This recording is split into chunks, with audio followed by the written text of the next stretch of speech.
Hello, everyone, and welcome to today's presentation entitled Essential Conversations, Creating a Better Illness Experience for Patients and Families at Home. This session is part of the Palliative Care ECHO Project's national webinar series and has been designed to support those working in home and community care. Next slide, please. Before we get into our presentation, I would like to take this opportunity to acknowledge that the land in which I am presenting from, which is the city of Ottawa, is the traditional, unceded, and unsurrendered territory of the Algonquin Anishinaabe people. The Algonquin peoples have lived on this land since time immemorial. I acknowledge the historical oppression of lands, of cultures, of the original peoples, and what we now know as Canada, and fervently believe that the work that we do collectively in palliative care can contribute to the healing and decolonizing journey that we all share together. We're grateful to have this opportunity to be present in this territory. Okay, I'd like to just take a brief moment to talk a little bit about the Palliative Care ECHO Project. So today's presentation is part of this Palliative Care ECHO Project, which is a national 5-year initiative aimed at cultivating communities of practice and supporting continuing professional development among healthcare providers right across the country, caring for patients with life-limiting conditions. This project will provide a lifelong journey for healthcare providers to build local capacity to provide a palliative care approach to patients and their families. The Palliative Care ECHO Project is not a replacement for foundational training on the palliative care approach through programs such as Pallium's LEAP courses. And if you haven't taken a LEAP course to acquire the knowledge and the skills and the confidence to provide earlier, more effective, more compassionate palliative care, then I would encourage you to visit pallium.ca to get more information. Next slide, please. And the Palliative Care ECHO Project is an initiative that is made possible thanks to a financial contribution from Health Canada. The content and the views expressed throughout today's presentation do not necessarily reflect or represent the views of Health Canada. So I'm your host and moderator for today's webinar. My name is Jeffrey Mote. I am the Chief Executive Officer of Pallium Canada, and it gives me great pleasure to introduce Dr. Sammy Winemaker, one of Pallium's cherished LEAP facilitators. Pallium's certified facilitators bring their experience, their knowledge, and passion to deliver LEAP courses, but to advocate for better palliative care in their communities. And I think this is a great example of that. So we're just delighted to have Dr. Winemaker with us today. Dr. Winemaker is a palliative care physician and associate clinical professor at McMaster University in the Department of Family Medicine Division of Palliative Care. She's also the medical director at Emmanuel Hospice. Next slide. Okay, so in terms of some disclosures, first off, Pallium is a national nonprofit organization founded in 2000, based in Ottawa, and is funded in part by Health Canada. We equip healthcare professionals, organizations, and communities with the skills and knowledge to provide palliative care earlier, more effectively, and more compassionately for all Canadians. And as I mentioned earlier, this project is funded through a contribution agreement from Health Canada, which of course includes these types of sessions. We also derive funding from the sale of our LEAP courseware and our Pallium Palliative Pocketbook. And in terms of conflict, I am an employee of Pallium Canada, and I will let Dr. Winemaker speak to any potential conflicts or biases to declare. I have no conflict of interest. We were joking before that I have a lot of personal biases, but, but nothing to declare. All right. Thank you, Dr. Winemaker. Lastly, before I turn the floor over to the good doctor, I'd like to welcome you once again to what promises to be a very interesting and informative session on what is a very, very important topic. A few reminders: your microphones have been muted. Doesn't mean that we don't want to hear from you, though. So we'd love for you to share your thoughts and your questions throughout the webinar. I'm going to be keeping track of those. We're going to be addressing them towards the end of the presentation, but please do express yourself. It enriches the entire experience for everyone during this session. And the Q&R function can be found at the bottom of your screen. When you do this, as I said, you contribute to the collective knowledge that's going to be produced over the next 60 minutes. But please remember not to disclose any personal health information during the session. And lastly, you're going to receive a link to a survey in the chat function. that at the end of the session. So we do ask you to please kindly complete that. It does help us for future sessions. We're always trying to improve our sessions, and your feedback is critical in that. And this session is being recorded, and it's going to be emailed to all of you within the week. So with all of that behind us, I will now pass the floor over to Dr. Winemaker. Thank you, Jeff. It is delightful to be here today, and I'm really excited to take all of you on a home visit today, virtually. So let's get started. That's your cue, Holly. Okay, so here are the learning objectives for the session. We're going to recognize the home setting as a unique care environment for care, but also for communication. Learn how to assess the readiness of patients and families to engage in open communication about their illness. Learn how to empower patients and families to connect the dots of their illness, and learn how to invite patients and families to future gaze. So what's that? You will see in a minute. Next slide, please. Okay, so here we go. Get in my fancy BMW. I actually don't have a BMW, but I took this from the internet. I had a choice between a Ferrari and a BMW. So I was just playing it casual today. So here we go. We're in my car office, and out we go on a home visit. Did you know that most physicians actually doing home visits is not part of the mandatory training for physicians? And I'm not sure if it is mandatory for nursing, but I know for physicians it isn't, which probably explains why only 10% of physicians actually do home visits. And as far as other allied healthcare professionals, I'm not quite sure if it's mandatory or not, but we're going on a home visit today. All right, next slide, please. Okay. So literally, I'm going to walk you through what I do to get ready to do a home visit and to meet a new family. So before I ever get in my car, I do some sleuthing around, some detective work. I try to figure out, okay, who am I about to meet?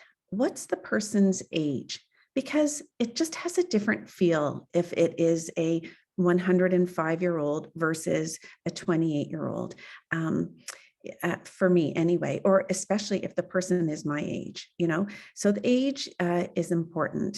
And what are their living arrangements? Who are they living with? Who's in their life? Who is the family that I'm about to meet? Because the family is going to be my care team. I also want to find out, you know, how fresh is the diagnosis? In terms of living arrangements also, I like to get a sense of if there's any red flags, like, you know, they've been taking care of their, you know, sibling who also has healthcare conditions, or there's a husband who is also very ill. All of these things give me an idea of what I'm about to walk into, and how fresh is their diagnosis. You know, is the person presenting with stage 4 disease that was just diagnosed 2 weeks ago? Or is this a progressive illness that they've had for, you know, 15 years, like dementia? So what age are they? What are some of these circumstances? And I try to identify other red flags, like whether or not the person is still a full code, but yet I'm reading that they're very, very advanced stage 4. If there's discord in the family, I'm looking to see if, you know, there's children involved, like small children. So I guess what I'm doing before I go out is preparing myself, sort of, you know, with some sense of how complicated are the layers going to be in here. And every single home is different. So then I start asking myself, what do they have? So you might wonder, when am I going to get to the communication? But all of this impacts communication in every way. So getting ready is part of being an effective communicator. So I want to know what they have. So what's the main illness they have? Is it dementia? Is it cirrhosis? Is it chronic kidney disease? Is it cancer? Is it MS, ALS? Whatever it is, I ask myself, self, how much do you understand about this illness? How much do you understand about the big picture of this illness, the chapters of this illness? How do I know when this illness is advanced? What are the main milestones or bus stops along the illness? What are the hurdles? And what big decisions are usually needed in this illness, like invasive ventilation or feeding tube, et cetera, et cetera. And what's the average timeline? So this is separate from the person I'm about to meet. I just ground myself in trying to get up to speed on the actual progressive life-limiting illness. I don't usually need to do that for some of the big ones that I see all the time. Like I see heart failure all the time and COPD, chronic obstructive pulmonary disease. I see cancers all the time. But let's say I'm thrown multisystem atrophy for the first time in 6 months, or supranuclear palsy. You know, some of these other progressive life-limiting illnesses that I don't see as much. I familiarize myself with the big picture of the illness, because I know when we go in this home that we are going to have to use that as context, as foundation to any conversation we have. Knowledge of this stuff is going to help us with our communication skills. And then I go back to the person. I'm still not even at the home yet, or even in my car. And I ask, I just have to move this aside a little bit. I ask, where are they at in this illness journey? So based on what I just read about Parkinson's and chapter 1, middle, late, advanced Parkinson's, I start looking through the notes to see, are there signs? Are there signs that this person is in their advanced stage? And how do I know that? How do I know this is advanced heart failure or advanced Parkinson's or advanced cancer? What are the features that I can read about in the medical records? And I start looking for clues to support, because again, I know when I get in there, no matter what I'm asked to come for, whether it's pain or other symptoms, we inevitably get into the discussions about the illness. And then last but not least, before I get going, I look to see what have they been told. And often what I read in the notes from the specialists aren't exactly accurate in terms of what the patient has been told or heard. And I don't know which is which, but I just know that if a consult note says, yep, well, I had this big talk with the family and I explained to them that, this is the terminal phase of this illness and they have a prognosis of X, Y, and Z. I know that's been documented in the consult note, but I can't assume that that actually was communicated to the family, or that the family heard it, or that it was actually communicated in that way. However, I look for this stuff so that I can get a sense, educate myself before I go in. What did they say in the notes about the person's prognosis, or what to expect, or whether or not they put any action plans in place? Did they tell the person that it is a non-curable situation? So that's what I do before I go and I get in my car and drive to a home. So then I feel good and ready, and off I go. So let's go and let's meet our patient and family.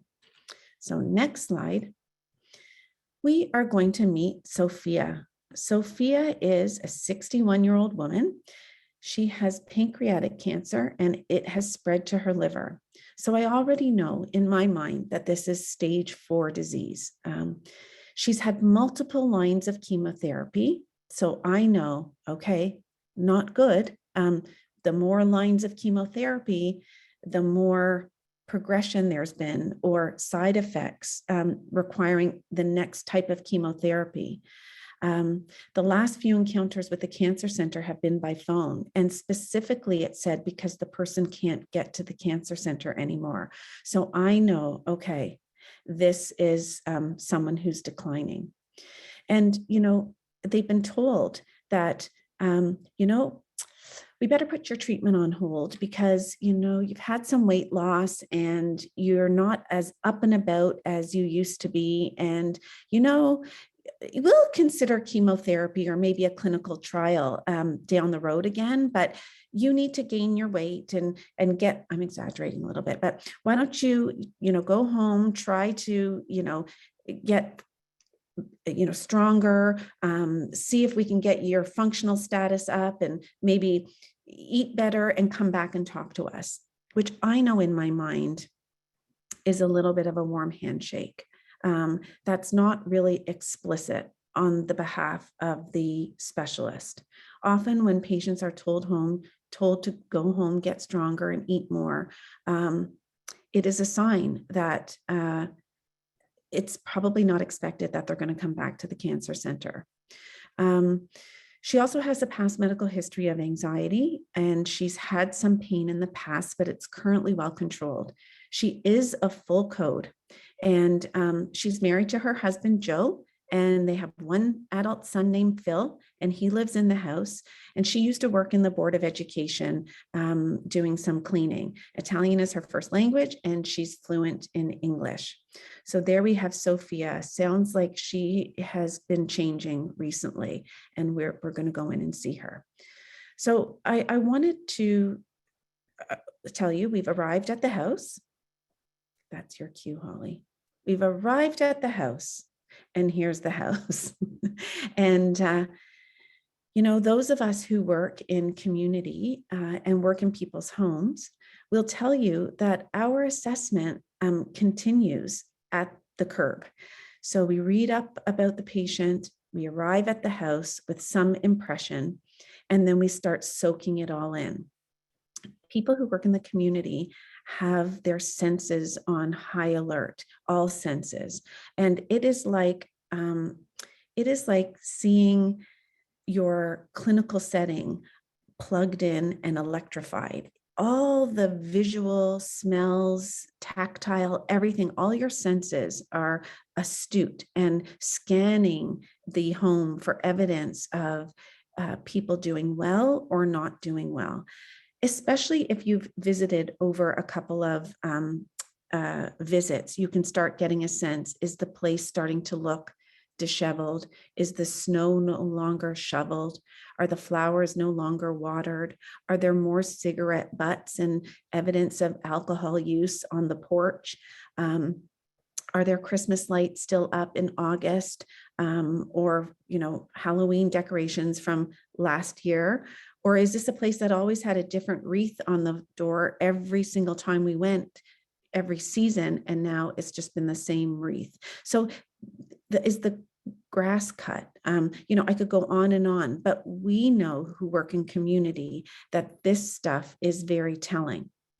And then we get to the front door, and a front door can be very telling as well. You look at the signs on the front door, could be oxygen signs or save my cat if I die, or, visitors don't ring, or please only stay 5 minutes, or a door might have a lockbox on it because a person inside can no longer get to the door.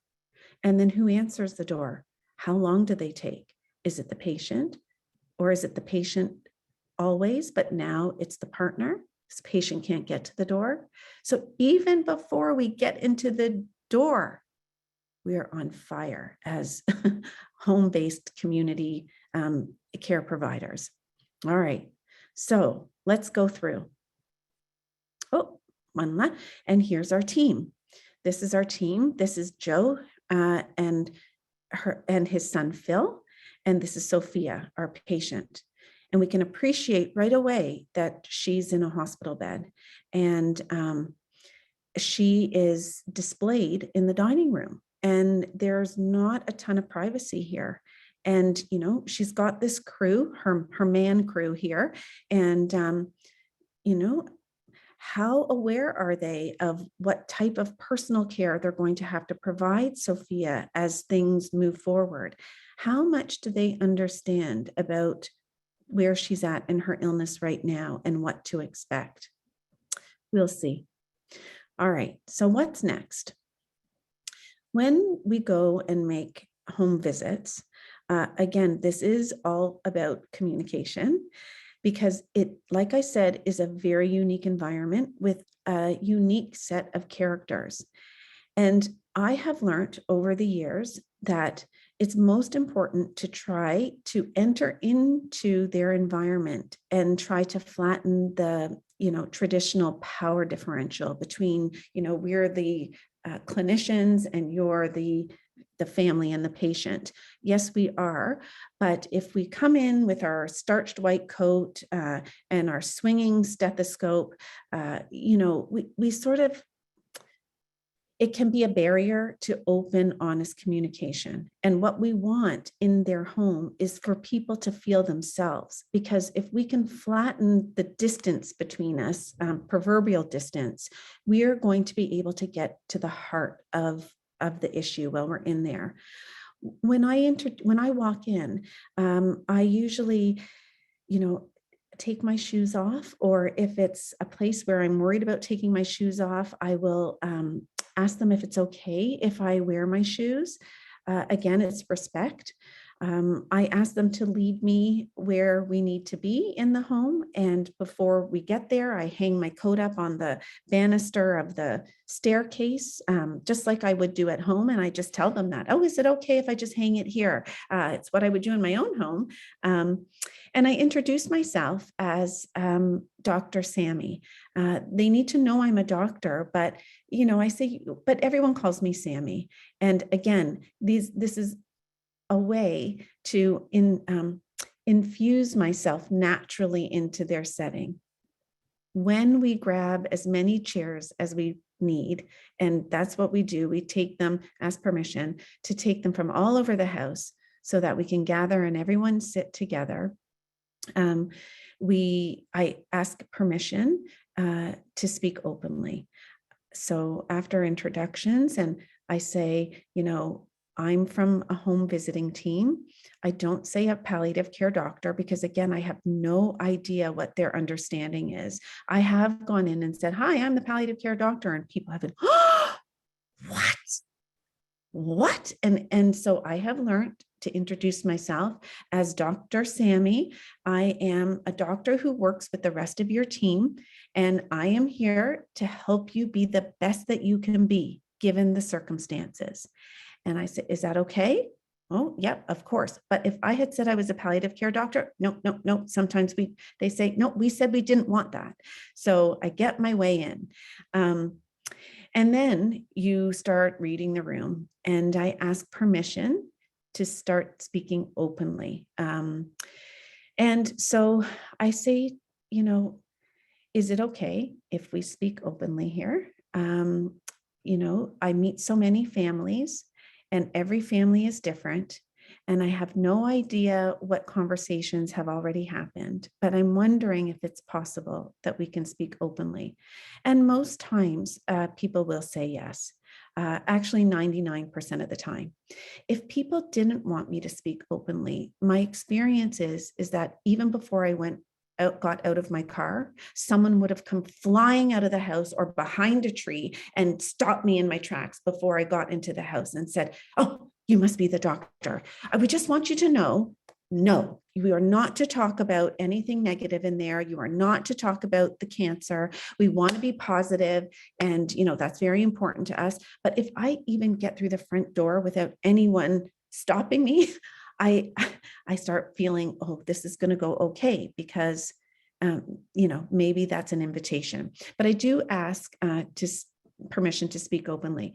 And sometimes I joke and I say, but not only openly, is it okay if I just talk, as a straight shooter or just straight up without any sugar? And they say, oh, yeah, of course. And I say, with a little sugar? Nope. They say no sugar. So 99% of the time, people want you to speak openly, but you do need to ask first, because none of this is about accosting people with information they're not ready for. So the first tip is really to ask permission to speak openly about what's happening and read the room. The other thing is I wanted to say, I know that the people who have joined today are from a variety of backgrounds. And so I am sharing with you what I do as a physician. And I still think you're going to learn, pick up some pearls today, no matter what role you come to this presentation with, but we do have to be mindful of scope when we're sharing information or giving advice, et cetera, et cetera. So I just had to throw that in. Okay. So once we have permission to speak openly, I then usually ask patients, would they like to tell me their story, or would they rather tell me their story? So they have a choice. You know, if I was a medical student, I would get in a lot of trouble if I just went in and told someone their medical history. But the truth is, by the time I meet people, I know, and the literature supports this, that they have told their story a million times, and that they're tired, and that they wonder, did you not read my chart? And so I spare them that by saying to them, I've done my homework. I've read up about you, and I've read your story. I have a pretty good idea about, what's happened. Did you want to tell me what's happened, or do you want me to share with you what I read? And then they usually say, oh no, you tell us. And they do that because I've learned they actually don't fully understand sometimes what's happened. And so they want to hear my rendition of it. So I ask them if it's okay. I go into both the highlights and the lowlights. And again, this is another way of checking in with them, not just permission to speak openly, but for better or for worse, is it okay if I talk about the highlights and the lowlights? And typically they say yes. And that's what we do. I time travel. I start with the past. And I tell them, well, what I read is that it's been a really difficult year. Sophia, we'll talk about our case. And first, actually, I look at Sophia and ask her if it's okay, but then I say, is it okay I speak like this in front of your family as well? Yes, okay. So Sophia, I understand it's been a really difficult year. What I learned by reading through your story is, this happened and this happened, you were diagnosed and da, da, da, and the major treatments you've had have been these things. And, things got complicated 6 months ago when they found the spot in the liver. I know you've had treatment, and I basically go over from a high level what's already happened so that we can be on the same page before we go into sort of the nuts and bolts. And they're listening while I'm telling them. And then I can see sometimes that they even say, I didn't appreciate. Yeah, you're right. That's what happened. And, oh, okay. So that's what they meant by that. The reason I tell you guys this is because I come upon people at home who often have very little understanding or meaning between the dots of their illness. They can give you sort of facts, but they have not been able to weave a thread through all the different dots. And so listening to someone else tell them their story is sometimes enlightening and therapeutic for them. Once we do the past, we start time traveling into the present. The past is usually pretty easy to review. When we get to the present, we're starting to get into maybe a little bit of uncomfortable territory. And I check in again. Is it okay if we now talk about what's happening now? They say yes. And so I just ask questions like, so what's your understanding of where things are at now? What's your understanding of the current situation? So, and I get an impression from them. This time when I'm talking about the current state, I do not offer them the current state first. I really at this point want to know from their understanding where things are at in their illness right now. Sometimes people have a good understanding and sometimes they don't. And for me, that's really alarming because the healthcare system leading up to my visit should have had some time or taken the time to make sure that the family really understands the different chapters of their illness. So it's really unsettling to meet people at the very late stage who may not know that their illness isn't curable, who may not know that this isn't just a chronic illness, it's a progressive life-limiting illness. And they may not know that there are no other treatment options by the time that I meet them. For example, Sophia, who we met, who was losing weight and losing energy, who was on multiple lines of chemotherapy, went home with her husband, Joe, and son, Phil, expecting to get stronger, expecting that they're going to get more treatment. But doing this for a while, you can see patterns. And I know that's not what's going to happen. And I know that unintentionally, they have been left in the dark by the healthcare system. And that's simply not fair. So a lot of my visit is to help people, enlighten people, help people see through the fog of their illness. And for better or for worse, people do feel more grounded when they have information, believe it or not. And there is good research to suggest that. And it's the number one reason why healthcare providers shy away from having difficult conversations with patients and families, is because they think they're going to make them more sad or depressed or hopeless. But the truth is even though it might take an adjustment, people are craving information. We can't make that assumption, though, before we ask them, is it okay if I give you more information? So I don't want you to think I'm just saying you just go in everywhere and just give them all the information you have. You have to have this way of checking in with them. But people are craving to understand their own situation. So once we review the past, we time travel to the current state, and we have an understanding of where things are at now, we start heading into probably the most complicated part of our time travel, which is talking about the future, which I'll talk about in a second. Before I go into the future, though, I take a big breath and I ask if there's any questions. Does anything need clarification? Are there any gaps for anyone? And then I start feeling them out. I start feeling them out about whether or not how easy is it going to be for us to start talking about the future.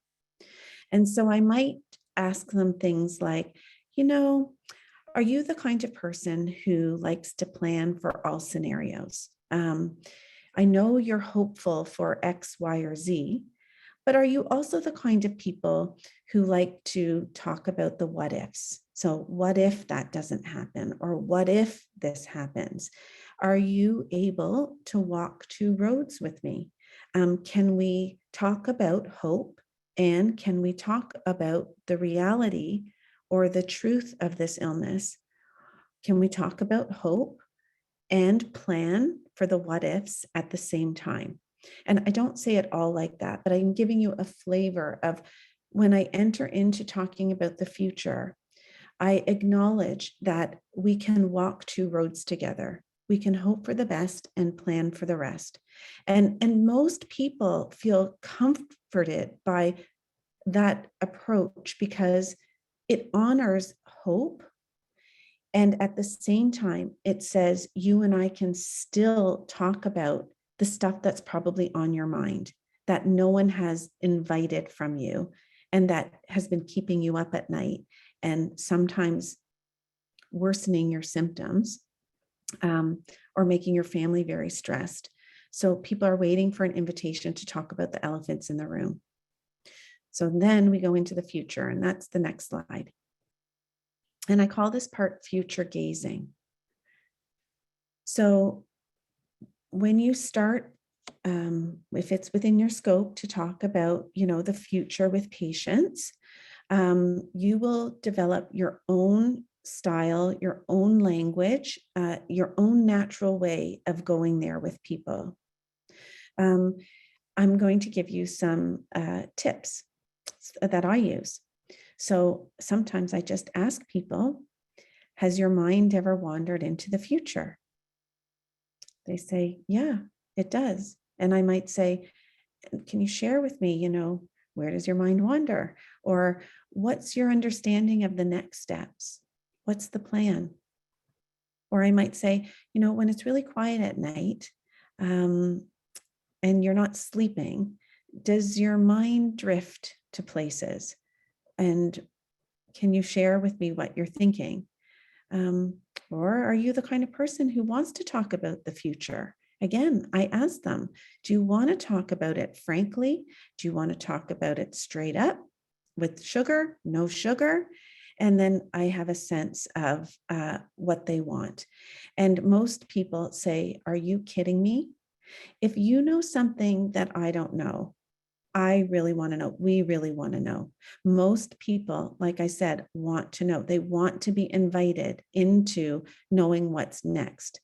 I cannot stress enough that how many people are terrified about what the future holds.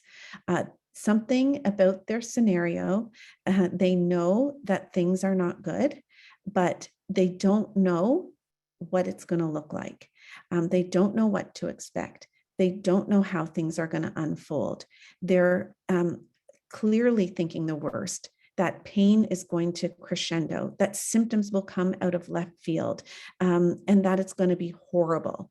And all of this is on their mind. But if their trusted healthcare providers don't offer, or invite them to have those conversations, it just gets pent up longer and longer and contributes to symptoms. So often patients and families, I find, are waiting to be invited to speak about the truth, to speak about the elephants in the room, to speak about their anxieties, to speak about why they're laying in their bed at night, to speak about why, as a wife, I'm scared to close my eyes because I'm worried he's not going to be there when I wake up. They want an invitation to speak about the future. And if they say, yes, we want to speak about the future, then again, I say, well, have you ever asked any of your other teams about the future? Because I want to make sure that I'm feeling pretty confident and accurate about what I read about this illness. But if it's, for example, someone with heart failure, what has a cardiologist told you about what to expect in the future? Did you ever ask your specialist any big questions about the future?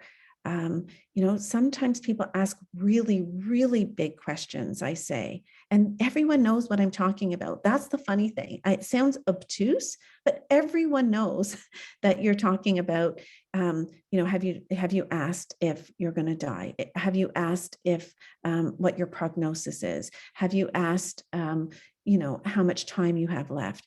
Or will you have pain? I ask people if they've asked any huge questions to their specialist team. And, and then I ask them, well, what did they say? What sense did you make of any of the information they gave you? I read the notes from the specialist, and I read what they said, but what's your understanding of what Dr. Oncologist said at the last visit when you were losing weight and losing energy and spending more time in bed, and they were going to hold off on chemotherapy? Did they say anything to you, or did you ask about what the meaning of that was? And so again, I find myself as a detective trying to sort out who has said what, who has invited what, who has revealed what. And so big breath, we have talked about the past. How did we get to where we are now? Where are we at now? And then we start talking about the future. Next slide, please. All right. And so with permission to talk about the future, we start getting to the heart of it. What would you like to know about the future? What weighs heaviest on your mind? What are you most worried about? What are your expectations? What are you scared of? Do you feel in the dark? And it might just be easiest just to say, would it help if I sit and listen to what's on your mind? And by the time you're done asking some of these questions, not all of them, 100% of the time, the D word comes up. It's like someone drops a bomb in the room. And if it hadn't come up already, it comes up at this point. You know, I know I'm going to die at some point, and the family's like, oh, she knows. Or, you know, I'm, you know, they told me that I only have 12 months. But I have no idea what to expect between now and then. But once you start talking about the future, you usually don't have to tell someone that someone in the room is eventually going to die. It just comes out. It comes out naturally. Okay, next slide. And what do most people want to know?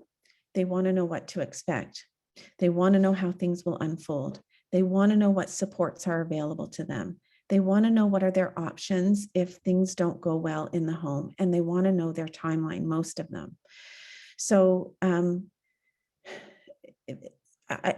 this is 90% of my clinical work. No matter what I am called to the home for issues related to symptoms, most of the time, this is at the heart of everything. And in fact, I have learned to do this time traveling, this part of the visit at the beginning before I go into symptoms, because I know once we have all this out on the table, that it does change the way people feel and report their symptoms.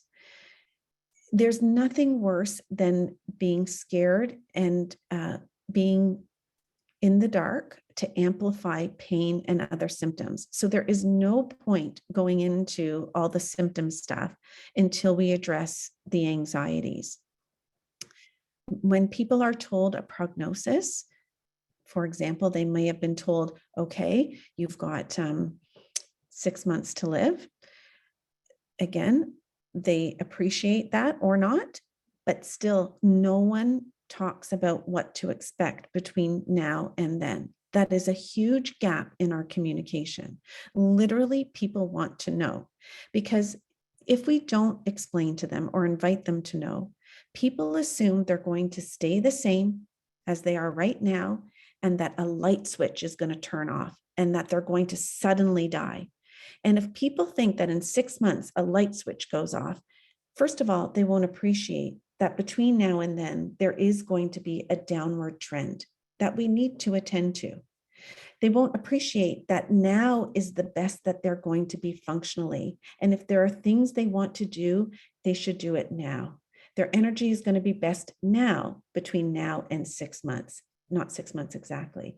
But we shouldn't leave them thinking that it's like a light switch. It's more like a light dimmer that goes down and fades.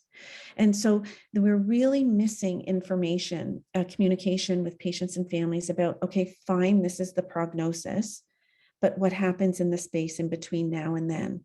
And that causes people a lot of anxiety.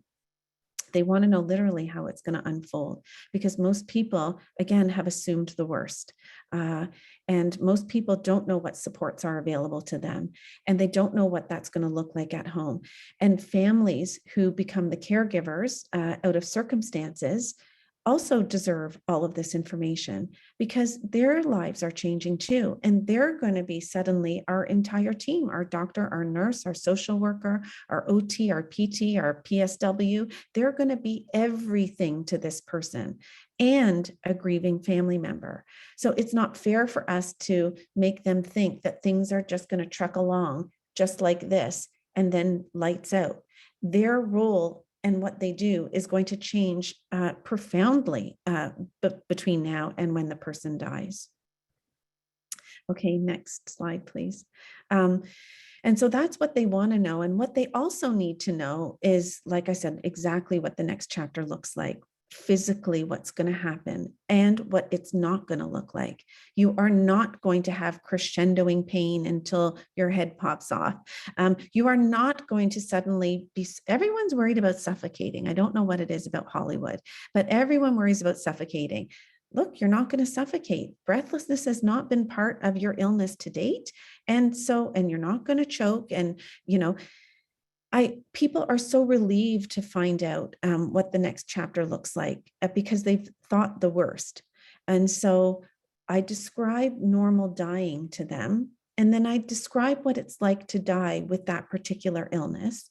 And then I describe to them the things that have happened in the past in your illness may or may not continue to happen in the future, but they certainly shouldn't get worse.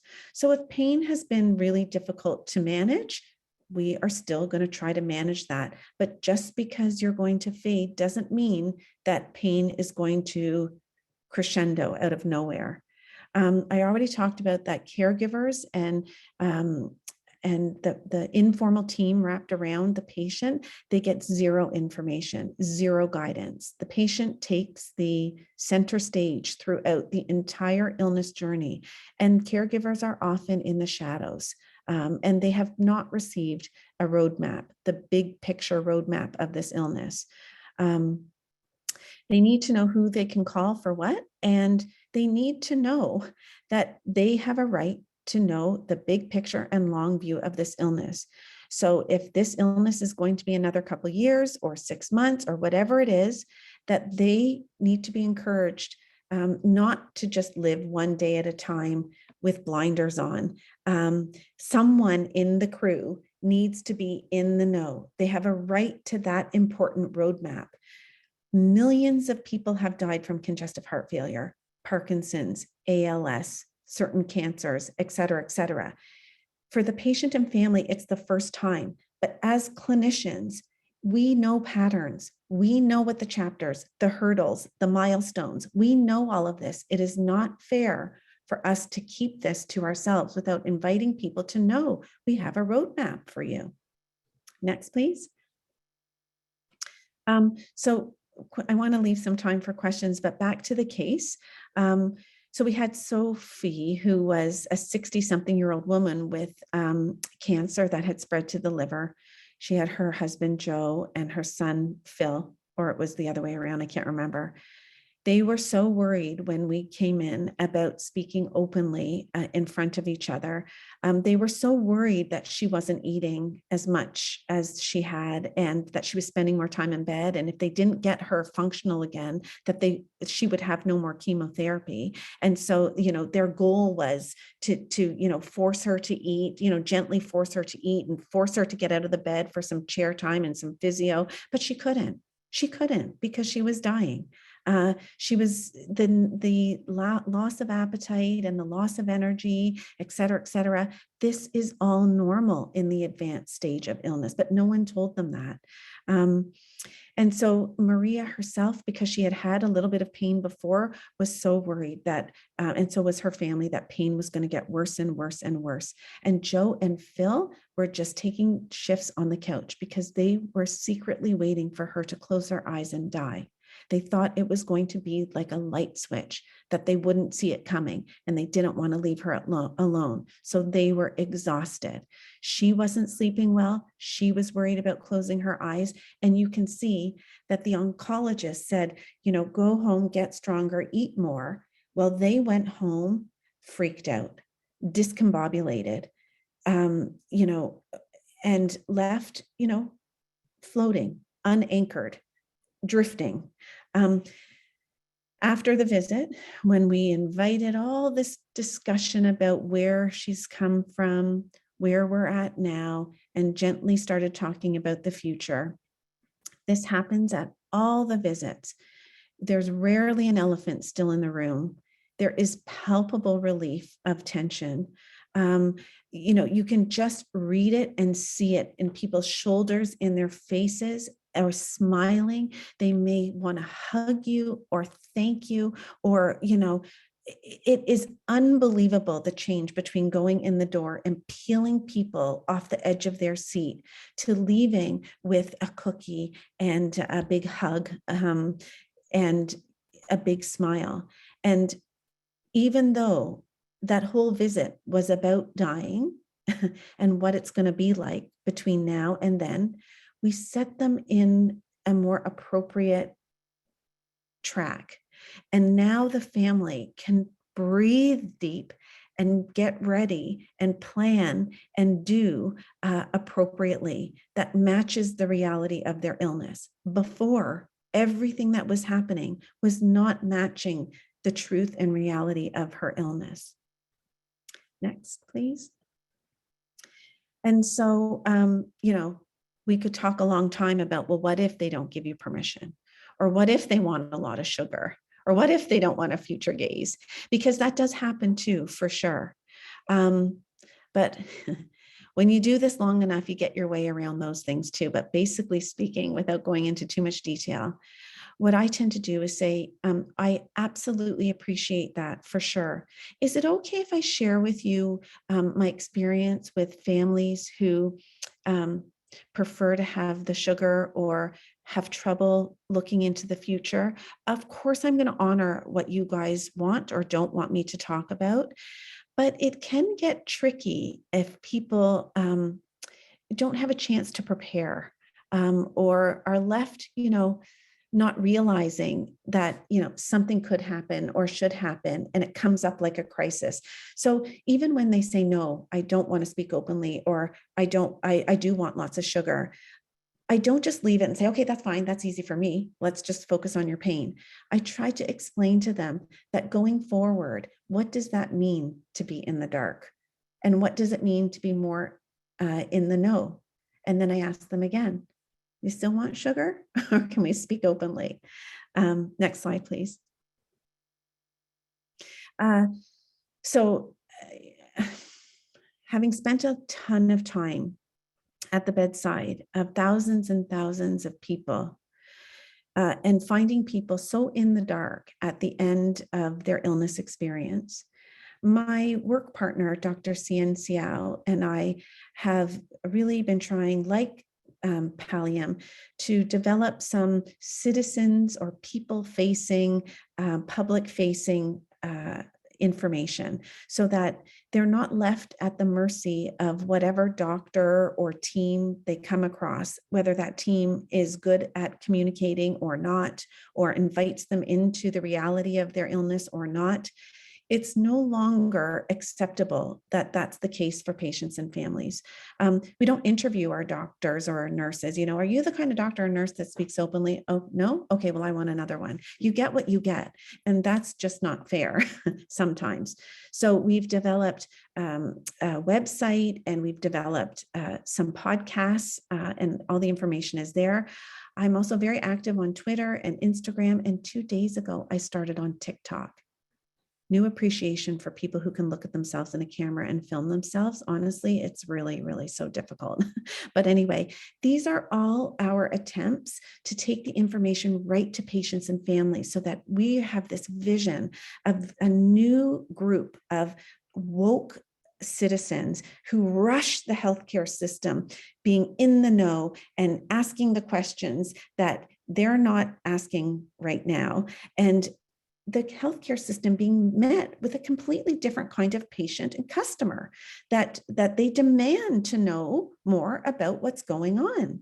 It's so awful when people don't even know what they don't know.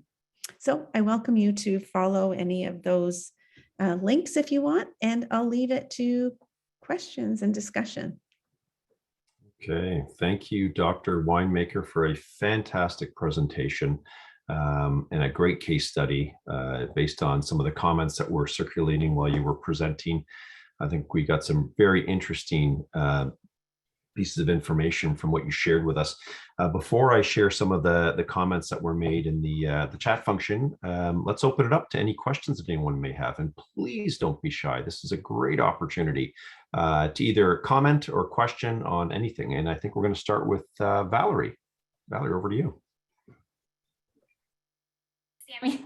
Hi, I follow you on Twitter, and we've had some brief conversations in the Twitter's view. So I'm an NP in Kingston, and I work for Home and Community Care Support Services /LIN/CCAC. Many of you will know that we've changed our name many times. And so my question is around the challenges in health human resources that we're all facing right now in providing care at home. And I had a really, really rough case this week in trying to find somewhere for a patient with a non-cancer diagnosis to go when they didn't meet the criteria for inpatient, because there are so few inpatient placements in our area, especially for non-cancer diagnoses. And she lived very rurally, and we had no PSWs, like literally zero. And she was waitlisted. The nursing agency that was servicing her was lackluster at best, and left me in the dark as the MRP. And the patient ended up dying at home, which was not her wish. She did not want to die at home, which is very different than most of my patients. But really felt like the system had let all of us down in this. And I'm wondering, other than commiserating with colleagues about the challenges that we're having, whether you found any good tools or tips or tricks. I'm trying to be as honest with my families as I possibly can about the realities of keeping somebody at home when they don't have the support that we wished they could have, but it feels very disheartening. Big sigh, because like I hear you, honestly. Commiserating is important for sure, especially when we're feeling so desperate and helpless. So I hear you, Valerie. I think you hit the nail on the head, is that, you know, if it was done poorly before, it's done even more poorly now, discharge planning and making people feel that they can be at home with some mystery layer of home care services that was always thin to begin with, but near non-existent now. But because people want to discharge folks out of the hospital, they sort of say, okay, did you want to go home? Okay, great. Well, we'll just hook you up with this incredible service at home. So I think that it's the responsibility of other care settings to be woke to what can and cannot be done in the community. And that and we're more frank about, if you want to be at home, you know, it's about what we just talked about. It's about understanding your illness, understanding how things are going to unfold, understanding how this is going to affect your family. Do you have enough people in your inner crew that are willing and able to help care for you at home? Because we just don't have the resources we had before. And this isn't a light switch. You're going to have a decline. You're going to need personal care. Eventually, you're going to be in a bed and be cared for in a bed. And we should not fool people that you know, you go home to die. It's just like sitting in your chair and closing your eyes and dying. So I think we have to be gently, but frankly, truthful and honest with people. And if people have come home and there are no resources and their situation is changing, it's horrible. It's horrible. And we have had more people have to go right back to the ER. You know, and I know exactly what happens when they get admitted. Their diagnosis, failure to cope, you know? And so when I used to be in the hospital and see that, I would scratch it out, like failure of the system, failure of home care. This is not failure to cope. Like, this is not failure to cope. But you know what? We're grateful for the new 3PC program, the paramedic program in the community. Little did they know it, but they're filling a huge gap in community care right now. It's almost unfair to them. But Valerie, I don't have a good answer. I really don't. It's horrible. And what I do hope is that people like you and like me raise hell about it and say, like, oh, Valerie, you've just grown a tail. I just saw a tail go. My kitten. Your kitten. Yeah. He's helping me get through all of this systemic angst. I think at worst case scenario, if we can't change that person's situation and they have to go back to the ER, that we raise hell. So for every person that we can't, we raise hell. And we say on Twitter, we say everywhere, you know, the home care setting is the poor cousin of healthcare, that it's been sucked dry of all of our resources and it never was rich to begin with. And so we're a desert out here, and it's a domino effect. If we're not good, none of the care settings will be good. But I think don't get the spotlight. That's the thing, that we just got our local hospitals on life and limb status, and they're trying to decant. I'm like, but do you understand the trauma that these families and the home care workers are going to live with for the rest of their life by sending somebody home to die in crisis? So you tell families, when you go to the hospital today, they're going to try to send you home. Don't let them. Don't let them send you home again. Don't give permission. When a sweet someone comes and says, oh, I'm the discharge planner, and you can either go home to your own bed or, but don't let them say no, no, no. I prime people to say what I know will get them where they need to go. Like tricky. I have to be tricky. Who wants to be tricky? So I hear you. I'm sorry. Thank you for asking that important question, Valerie. I know we're at the top of the hour, so for anyone that does have to go, rest assured this will be sent to you for those who are interested following the end of this presentation. But want to be respectful of anyone's time. Dr. Winemaker, are you? I can, yeah, I can stay for another 15 minutes. I'm so sorry that I talk a lot. And I can't see. No. So this is all very rich information, so this is very good. And I want to open it up. Any other questions that anyone may have? And thank you for kicking us off there, Valerie. Any other questions? I'll just, Dr. Winemaker, I'll just basically share just a few comments that happened throughout the presentation. I think people really appreciated that patient approach, right? That attention to detail that you talked about. And as you were making your comments, I mean, it's interesting, Valerie, you talked about putting on a pair of slippers to put on in every home that you go to. And it's it's such a lovely touch, right? And you talked about being a detective, and that's what I was getting, what I was certainly taking from this when you were talking, is that you're uncovering bits, you're asking very smart questions to really build this picture, this profile, right? But you know why? Because you have to, because we're in a healthcare system where we don't know what's been shared and we have to work so hard in the community with these patients and families, spending so much time doing this detective work when we shouldn't. We really shouldn't have to. We should arrive and people should know. So it's unfortunate we have to do so much detective work. So true. So true. The other points, I think that, while I love this detective work through these great questions, but the reality is you're actually doing a lot of listening. You're asking the questions, but a big part of your role is listening, isn't it? Well, that if you can't do anything, and not just if you can't do anything, listening, I talk a lot. So it was hard for me when I first started. Listening is so powerful, so powerful.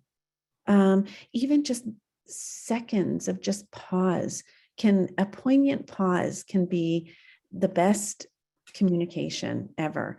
And you can't believe what people say when you pause and give a moment, what comes out next, which wouldn't if you just fill the space. And it makes people feel like you're really with them. Sitting down and poignant pauses makes people think that you're there twice as long as if you were standing and with one hand on the door. That's remarkable. There was a few comments commiserating with the fact that, Sarah had said that she had a home visit where the client and family were not aware that the individual was at end of life in their trajectory. And so this is clearly more common than we think. Oh, yeah. And this is why I don't come in. Hi, I'm the palliative care doctor. What? Yes. Yeah, it can be, or, so again, we meet people, you can't assume they know where they're at in their illness, that they're dying, and that you're coming in the name of palliative care. You can't make those assumptions because they often don't know. Yeah, it's something else. The other thing I was remarking on, because I think there's just so much great information that people can take away. Is this something? Essential conversations are tough, and you made no bones about that. It's not easy, right? And it's one of the reasons why people shy away from engaging in these types of conversation. Is it one of those things that the more you do, the better you get? Yeah. How'd you know? You're so good. It is so true. And this is why when I have students, first of all, after I have one with me last week and she's with me for another 3 weeks, she said, I won't be able to do it. I can't do that. How do you just do that? Like you're going around and doing like this in a circle and that, and they're used to like, okay, your name, your age. this conversational style of communication is something you develop, and you develop your own style. Like, you cannot be someone else. You have to be yourself and comfortable in your own skin.